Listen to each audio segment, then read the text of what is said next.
Hi, welcome to the Primal Professor, where we talk all things real food, real health, and reclaiming your body from the inside out.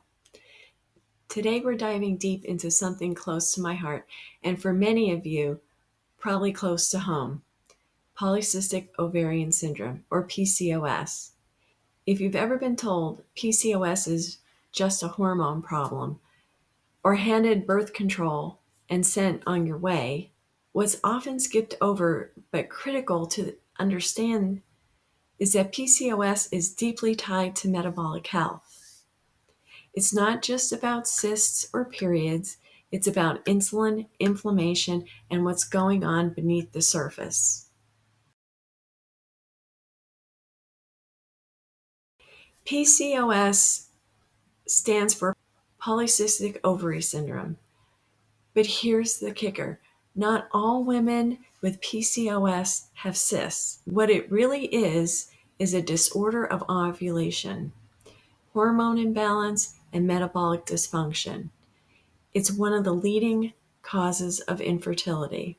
PCOS affects about 1 in 10 women of reproductive age in the US, but the actual number may be closer to 1 in 5 due to it being undiagnosed, plus the decline of metabolic health in the US.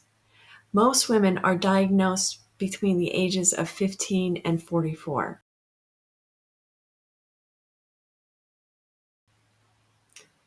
So let's talk symptoms. Irregular or absent periods, known as amenorrhea. Excessive facial hair or body hair, hirsutism. Acne, especially along the jawline. Hair thinning or male pattern hair loss up here on the top of the head. That's called androgenic alopecia. Weight gain or resistance to weight loss. Mood swings, depression, and anxiety. And of course, trouble getting pregnant due to anovulation or not releasing an egg.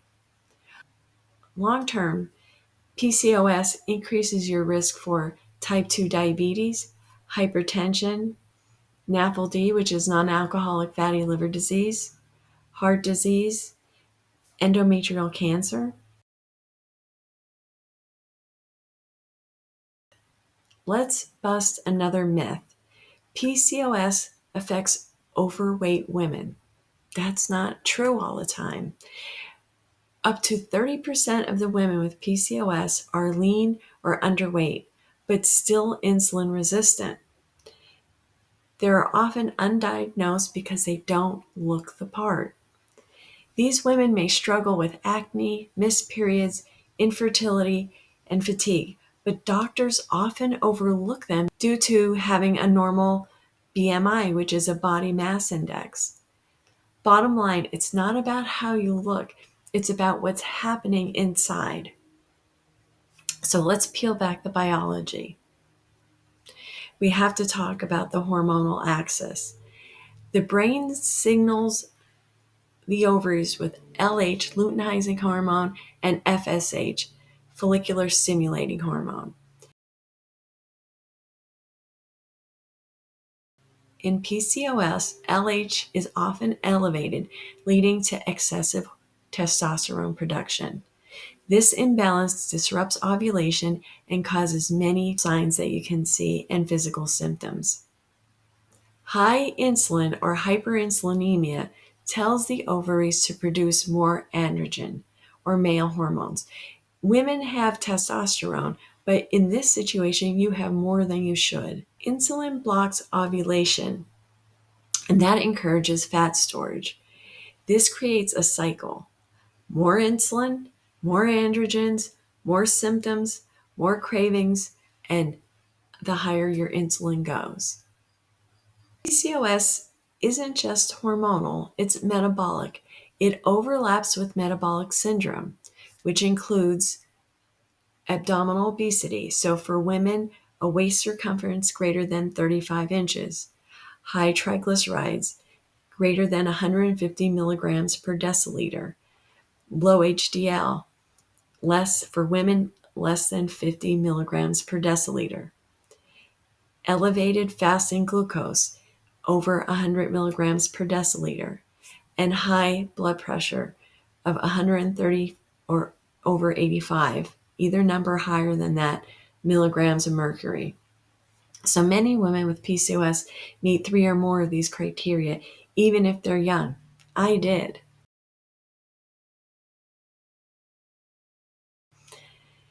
So how do they diagnose it? They use the Rotterdam criteria, and it says that you need 2 of these 3.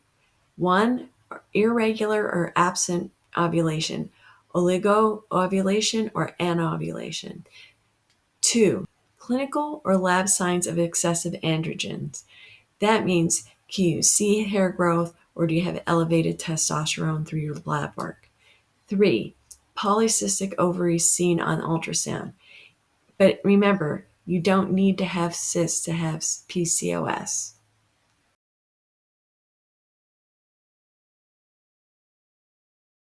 Most women are offered birth control pills, metformin to lower the insulin, and fertility drugs like Clomid or letrozole. These manage symptoms, but here we go. This is my pet peeve. They don't address the root cause.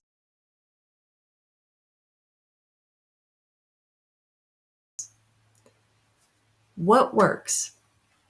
Fixing the metabolic imbalance. A low-carb or ketogenic diet lowers insulin and reduces inflammation. Strength training and walking to improve insulin sensitivity. Prioritize sleep. Get sunlight and stress management. For nutritional support, get magnesium and omega-3s. Clinical studies back this up.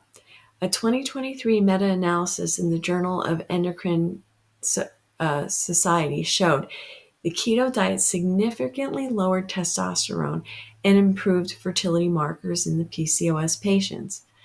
Another pilot study found that keto restored menstrual cycles even in women of normal weight. Keto also improves insulin sensitivity, which reduces androgen excess and its symptoms. And here's the big one. This isn't just about getting pregnant.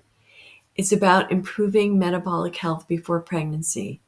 That helps maintain a healthy pregnancy.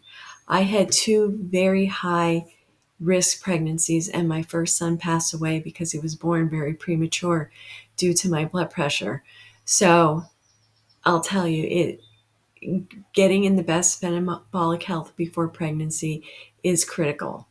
So insulin resistance is already elevated in pregnancy. If you enter it insulin sensitive, you reduce the risk of gestational diabetes. My big problem was you will get to lower the chance of preeclampsia. You prevent excessive weight gain and delivery complications. So you're not just eating for 2, you're stabilizing for 2. If you've been struggling with PCOS, remember, you're not broken, you're not imagining it, and you don't have to settle for temporary fixes.